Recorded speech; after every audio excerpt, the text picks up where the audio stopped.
अब वहां से चल पड़े, सुल्तानपुर से चल पड़े। कहाँ को चले? बनारस की तरफ।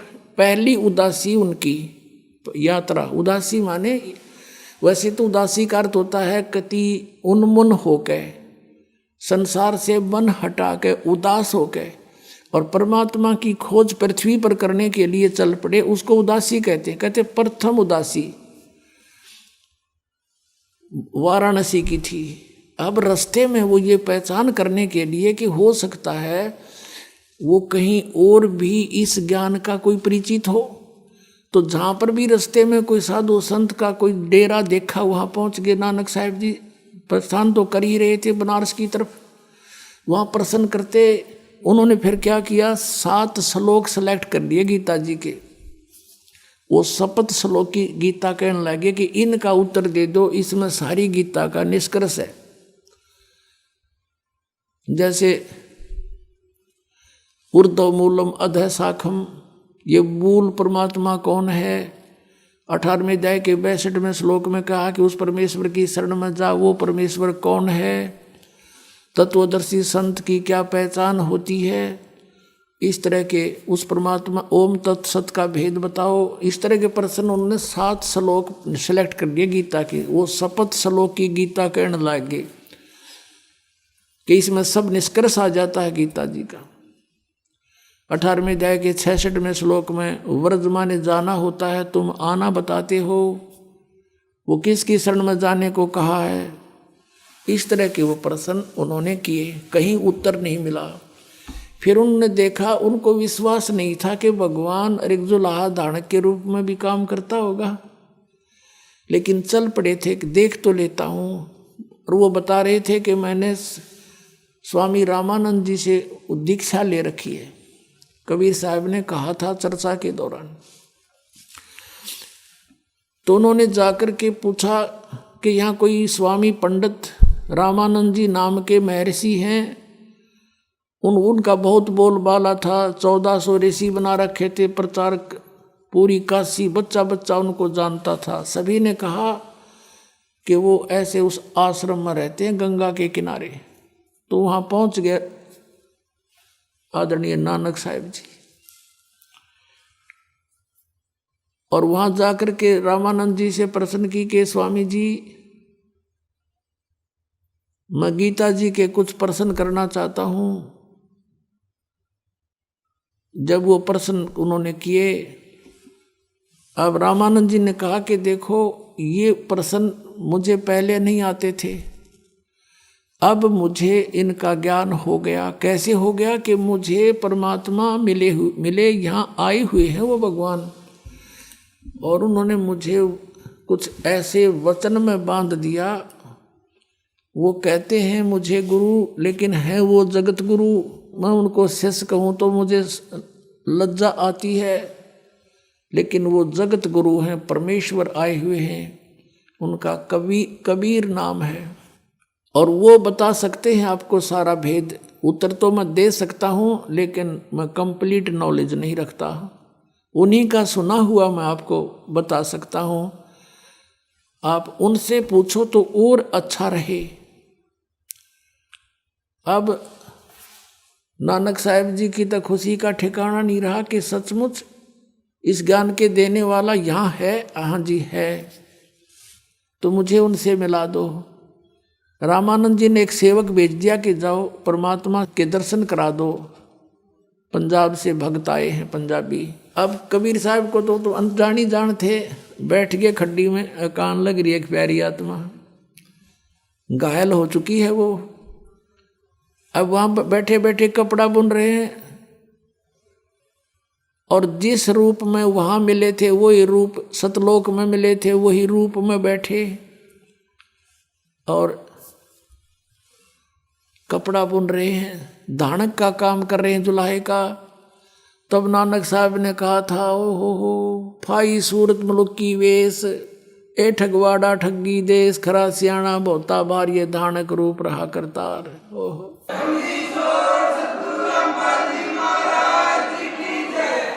अब उनकी उस गुरु ग्रंथ साहिब के अंदर ये वाणी लिखी हुई है। आपको सुनाते हैं। श्री गुरु ग्रंथ साहिब के 24 नंबर पृष्ठ पर अंकित है और शब्द नंबर 29 है 29। एक सुआन दुई सुआनी, नाल बल के भौकाई सदा बियाल, कूड़ छुरा और मुठा मुर्दार, धानक रूप रहा करतार। फिर क्या कहा है, मैं पत की पेंद न करनी की कार, ओ बिगड़ रूप रहा विकराल, तेरा एक नाम तारे संसार। तेरा एक नाम तारे संसार, मैं एहो आस एहो आधार, मुख निंदा आख्या दिन रात, और परगर जो ही नीच मनात, काम क्रोध तन वसे चंडाल, ये धानक रूप रहा करतार। फाई सूरत मुलुकी वेश, ए ठगवाड़ा ठगी देश, खरा सियाणा बहुता बार, ये धानक रूप रहा करतार।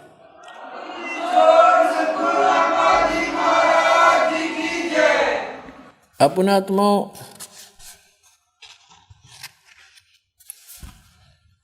फिर 721 पृष्ठ पे लिखा है कि एक अर्ज गुप्तम पेश तो दर कून करतार, हक्का कबीर करीम तू बेऐब परवरदिगार। परमात्मा से परिचित होने के बाद नानक साहब ने फिर उनकी महिमा गाई है कि एक अर्ज गुप्तम पेश तो दर कून करतार। कून करतार माने है शब्द स्वरूपी राम, अविनाशी परमात्मा। करतार माने सारी सृष्टि के रचनहार। हक्का कबीर माने सत कबीर। करीम तू, करीम माने दयालु, और बेऐब परवरदिगार। ये पूरा बड़ा शब्द है, इसको आप पढ़ सकते हो, और ये हमने आध्यात्मिक ज्ञान गंगा में भी लिखा हुआ है। अपने आत्मा गरीबदास साहिब जी ने कहा था, हम सुल्तानी नानक तारे दादू को उपदेश दिया, जात जुलाहा भेद न पाया, ये काशी माहे कबीर हुआ। झांकी वेख कबीर की नानक की तीवा, वह सिखों के गल पड़ी इब कौन छुटावे ता। अपने आत्माओं क्या होता है कि परमात्मा ने इस प्यारी आत्मा से कहा, जब वो कहने लगे कि ए लोगों, वहाँ आसपास जुलाहा कॉलोनी के व्यक्ति इकट्ठे हो गए, स्त्री पुरुष बच्चे बालक वृद्ध, और नानक साहब कहने लगे ये भगवान बैठे, ए रब बैठा, ए सारी सृष्टि का रचनहार बैठा, देख लो ये भगवान है।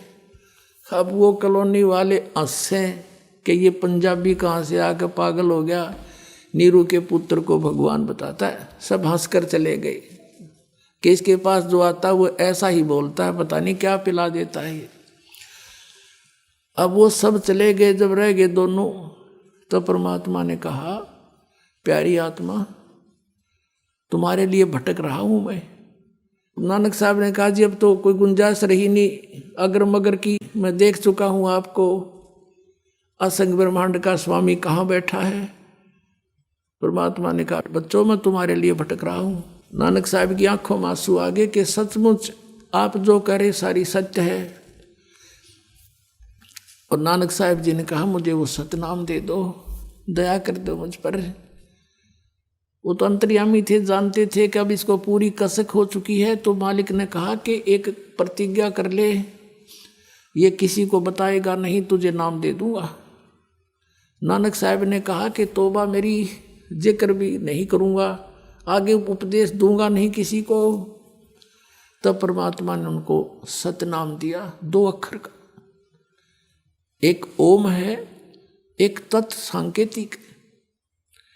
अब धर्मदास जी को नाम दिया कभी परमेश्वर जी ने, उससे भी प्रतिज्ञा दिवाली थी, धर्मदास तो मोरी लाख दुहाई, ये मूल ज्ञान कहीं बाहर ना जाई। इस मूल ज्ञान के अंदर ये सारा प्रोसीजर आ जाता है, ये दोनों मंत्र और सार नाम। फिर स्पेशल कहा कि धर्मदास मोरी लाख दुहाई, ये सार नाम की तो बाहर ना जाई। तो इन सभी महापुरुषों को जिनको परमात्मा मिले, उनसे प्रतिज्ञा करवा दी थी कि इसको जिक्र भी ना करना। अब नानक साहब जी क्योंकि आंखों देख रहे, इस लोक में दिल लगे नहीं, ये तो इतना बेकार स्थान है, उसको देखने के बाद इंसान यहाँ 2 मिनट नहीं रह सकता, लेकिन मजबूरी।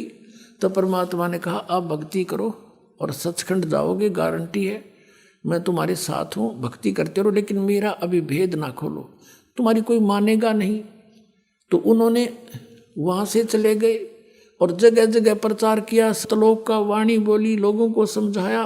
12 वर्ष तक पूरे भारतवर्ष में घूम घूम कर सबको, हिंदू मुसलमानों को समझाने की चेष्टा की। और परमात्मा से मिलने के बाद उनमें कुछ सिद्धियां भी आ गई थी। ऐसा स्वाभाविक गुण है, जैसे चुंबक के साथ लोहा कुछ समय रह जाए तो वो भी अस्थायी चुंबक बन जाता है। तो फिर क्या हुआ, जब 12 वर्ष तक सब जगह घूम लिया, कोई माने नहीं, विरोध करें।